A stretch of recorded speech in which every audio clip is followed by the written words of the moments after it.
Hey, what's up, you guys? It's your boy TCG Tyson here again, and today I found a post on a Pokemoninvesting Reddit that I thought was really interesting about some cards back from when I first started collecting and playing the game in the Sword and Shield era. It brought us some interesting points about now that we're out of the Scarlet Violet era, what can we predict in kind of how singles operate. But before we get into it, please go ahead, like, comment, subscribe, share the video. Let me know in the comments what you guys want to see from me next, what topics interest you that you want me to talk about. If you have any interesting things that you found on a Reddit thread, leave the link in the comments, or if you can, link in the comments. Go ahead and shoot it over to me. Also, I've made a Discord server that I'm going to leave the link to in the comments. It's also in the link tree that's in the comments every time, but I'm going to point out the Discord this time. But now let's go ahead and get into it. So the screenshot here was taken on January 31st, 2023. We had just finished the Sword and Shield era. Crown Zenith had just come out. What a throwback to an iconic time, at least for me. And the post reads this. I found this on Facebook. It shows what the 10 most expensive Sword and Shield cards were back on January 21st, 2023. Maybe they found the post from the 23rd and the screenshot was the 21st, and then the screenshot was from the 31st. It doesn't really matter though. Some cards went up drastically in value and some cards staggered and hold almost the same value today. What happened? What made certain cards on the list keep skyrocketing, and what was the X factor for those cards? I wonder if this is a good window to then predict how Scarlet Violet card value behavior may end up. This was super interesting to me because historical precedent now is kind of the first time that we can do this really, because now if you look back, every generation gets a new gimmick. As far as like Scarlet and Violet had art rares, right? And Sword and Shield brought back the alt art cards, and Sun and Moon started the rainbow cards, right? But now we've kind of hit this this equilibrium where we have alt arts, or I guess we call them SIRs now, the same way that Sword and Shield had alt arts.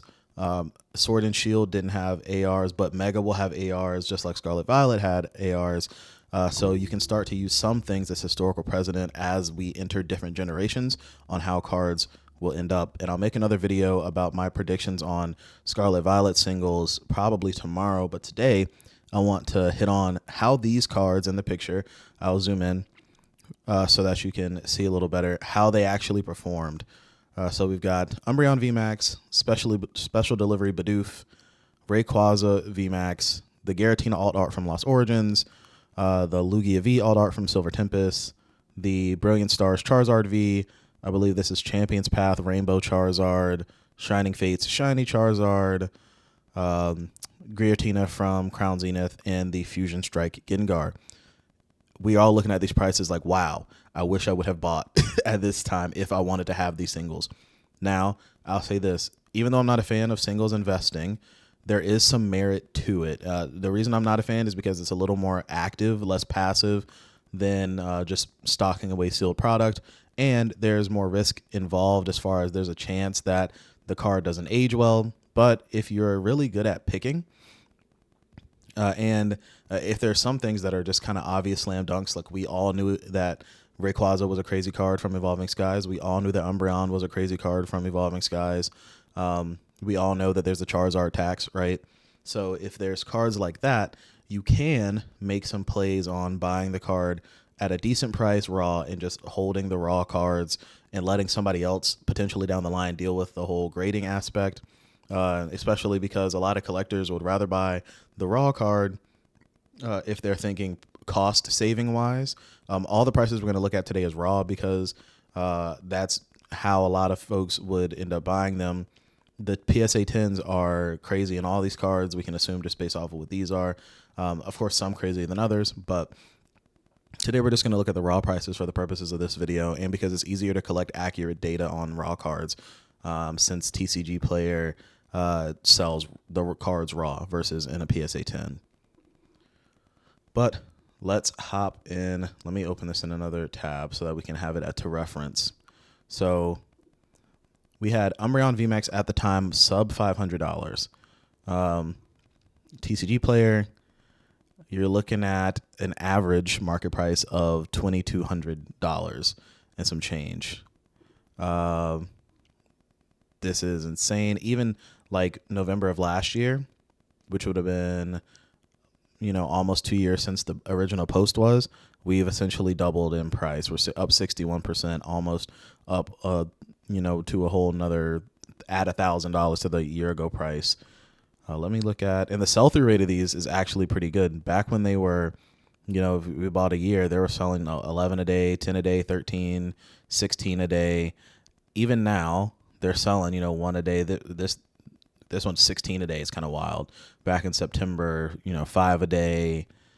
And the prices kind of vary when there's multiple a day. Like this 5 a day, where was it? Or this 9 a day, range between 1,500 and 2,100. Something that I don't like the TCG player does now is sometimes they'll let you, you say you have an English card, but then they'll just post a picture and say, hey, this is the Chinese version, right? Or, hey, this is the Japanese version. So I assume that some of these are like Korean versions or Chinese versions. Yeah, here's a Korean version that sold for $450, right? That's going to pull this average price down. But like here's 11.5, 1,800 for an English version, 1,900 for an English version. On the second, it's 1,550 for an English version. So yeah, this card definitely held its price, and it is essentially almost quadrupled. Actually, it has quadrupled because we're just under or just over $2,000, and it was just under $500. Moving to the special delivery Bidoof. For those who don't know, this was a special promo you could only get from the Pokemon Center from ordering. I believe it was just a certain dollar amount. So it was like you order $15 from this time to this time, and then we'll send you an order with a special delivery Bidoof. I didn't get the Bidoof. I got the Charizard, the special delivery Charizard, which it's kind of crazy. It's not up here. Last time I looked at the special delivery Charizard, if it was ungraded raw, still in the wrapper they sent it to you with, it was like 150 or something like that. But special delivery Bidoof at just under 300 at 275. We've gone to an average price of 350. This card's chart's kind of interesting. It just kind of balloons every now and then it plateaus. Let me go out a year. Yeah. So I'm surprised that Bidoof was the one of these special delivery cards that blew up. I think it's just the meme of the special delivery Bidoof. Actually, Pokemon had like a marketing campaign around Bidoof at the time. This card is interesting to me because while the value is up, the sell-through rate is definitely not the same of that as like the Umbreon VMAX. And I think that brings up an interesting point in when you're making speculative plays on singles, is that you need to make sure the card is actually collectible all the time, right? So Umbreon is a Pokemon that people know. There's been another, Umbreon in Scarlet Violet era that's super pricey, and it makes people look back and say, oh yeah, that Umbreon exists as well. Special delivery Bidoof was kind of a one and done. If people are not big Bidoof fans, or if they're not trying to collect every card that has a Charizard on it, or if they weren't here when it originally, they don't even remember this card exists, right? All of these, I'm pretty sure, are under 5 a day. Yeah, and this is out a year, right? So this is December last year. There was 2 sold. December last year, 1 sold. I don't think any has even sold. Yeah, none of them have sold in November. 2 sold in the middle of October. A couple sold. 1 sold at the end of September. So the sell-through rate on this just isn't great. So while you have an appreciating asset in this Bidoof, you could have got punished because nobody's buying it. And when you have to move something like that, you probably are not getting anywhere close to market. You're probably taking, 80 all the way down to 65% of market, especially if you want to dump this somewhere like a card show to a vendor. Moving on to the Rayquaza VMAX, you're right under 300 at 270. Now you're looking at about a $700 card. So you're way up on the year. And of course, again, we got the situation where we're dipping down because of some of these Chinese and Korean versions. But yeah, $700 for this card. This is another one, iconic Pokemon, just like the Umbreon. The sell-through rate on this is really healthy. As you can see, all the way back, going out a year, we've got a day with 15 sold, which is kind of insane. And if you bought back here, you're very happy with your investment. You've essentially doubled your money. But Rayquaza also doing well. Next, we're looking at the Giratina V. Now, Lost Origin, is there not even any English? There's not even any English ones on the market. Okay, on TCG. Oh, no, that's because we're on the Japanese version. Hold on, y'all. Let me fix this. I was about to say that didn't seem right. If we go to Giratina V, there we go. Okay, so at the time, Giratina V was a $300 card, and now it's kind of plateaued at about market price of 470. But the most recent solds have been about six. Yeah, you're looking more like 450 to, or excuse me, 550 to six from 264. So yeah, you've essentially doubled your money with this Giratina V. We know this is one of the sweetheart cards of the era. People really like this.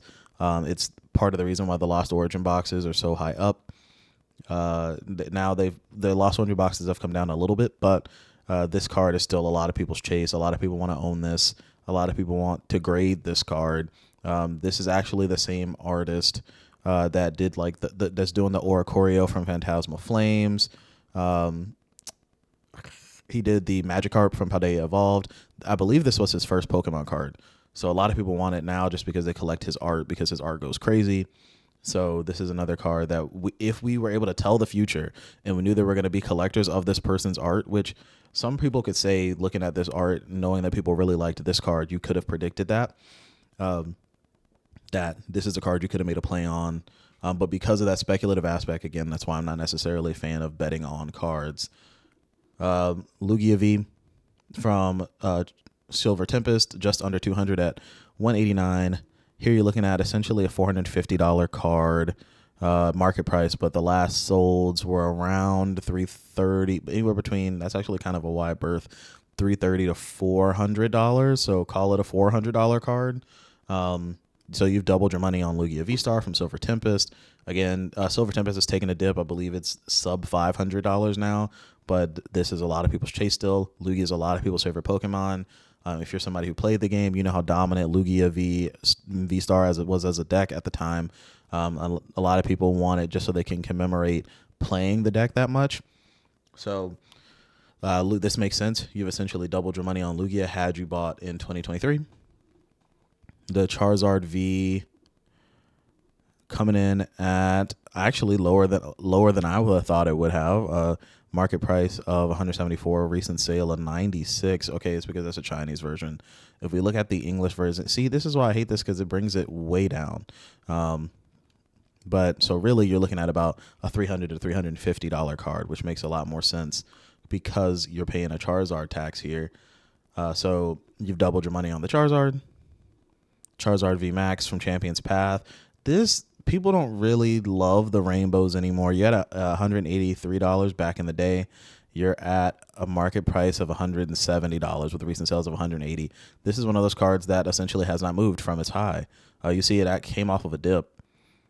Yeah, so it was high at 210 back in 2024. 2020, so it had appreciated some from 2023, and then it got hit hard and came all the way back down, and its lowest was 155. So you actually could have got this card for lower than the original high if you were doing this. But a lot of people don't really love the rainbow rares anymore. They used to be the most expensive and the most, or excuse me, not the most expensive, but the most rare version of cards you could get. But now we've just got better art in the game. We've got alt arts. There's a lot different Charizards to focus on than something like this rainbow rare. And the last thing here, Charizard-wise, is the Charizard V from Champion's Path. Charizard V from Champion's Path was $173. Now we come out to, you've essentially got $100 up. You're at $274. Interestingly enough, this is another one where the sell-through rate isn't good. And it makes me want to look back at, yeah, so the Champion's Path one is moving, though. The Champion's Path one, maybe because it is a cheap Charizard. This guy here, not really moving. He moved a lot better earlier in the year. Yeah, actually, his chart, if we take the whole year into consideration, is fine. This is starting back in October. Yeah, so his charts are, his sell-through rate's pretty fine. That makes sense because the Charizard tax and the Charizards will sell a lot. Especially this one is not a rainbow one. This one, I think a lot of people have kind of got off of rainbows and don't really like them. But the Shiny Zard, I think Shiny Zard's cool. I think a lot of people think Shiny Zard is cool. So that makes sense for this card, and it makes sense that the price is up comparatively to the Charizard V Max, which is basically the same price that it was. Now, Giratina V Max from Crown to Zenith, $171. Now you're looking at about a $200 card. So not a huge movement as far as it's not doubled in price or anything, but you are up a percentage. It looks like you took a dip here. No, you never really, like, you lost like $20 here. Let me see. Oh, that means this card took a hard dip, which makes sense because they reprinted Crown Zenith a lot, because this is probably really close to release of Crown Zenith, and you're like 180, and the card had dipped all the way down to essentially $100. So that makes sense. But once those reprints started to dry up, Crown Zenith gets a little rarer. Yeah, that makes sense that you see this uptick here. So this is an example of, if you make a long-term play and you're willing to sit on the card for a while, yeah, you can see a lot of return. And I think this card is just going to go up more as this set gets older and older, and people will always love Giratina. They'll always love Dialga and Palkia. The fact that these cards go together, when you put them side by side, collectors love that type of stuff, so this card will continue to go up. And then you got 170. I wish I could have bought this card at 170. You got essentially a, let me double, you got like a $700 card. Yeah. You got, oh, that's a heavily played, even for 300 for heavily played is insane. But you got one at 725, two at 715, mod played almost $500, and near mint 720. The Gengar from Fusion Strike cost only like $150 less than the box does, right? And that's a $900 booster box. This is, we could have made an educated guess that Fusion Strike would have aged well because of cards like this. Popular Pokemon with crazy art, right? I think that looking back at these singles and comparing them to the sets they came out of can make us, if we do want to go down the route of speculating on singles, and it can actually inform us as seal collectors too. Look at the singles. Is it a popular Pokemon? Does the art go crazy? If the answer to those two questions are yes, then buy more of that set, because there's a higher potential of the set doing well long term. Like another example of a great card, but it's on a Pokemon that's not necessarily that that beloved, right?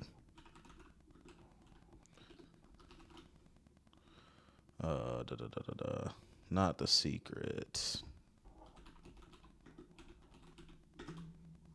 There you go. Shadow Rider. This card, amazing art. Amazing art. And at the time, people were freaking out about it. But it was on a brand new Pokemon at the time. People don't really care for this Pokemon. This card being sub $100, art-wise is wild, but culture-wise makes sense, right? The Pokemon community isn't going crazy for Calyrex. The Pokemon community loves Gengar, though, right? They love Charizard. So this makes a lot of sense to me as far as Chilling Reign. While it's still a expensive box for what it is, it's not Fusion Strike level, right? Because the Pokemon inside are not worth as much.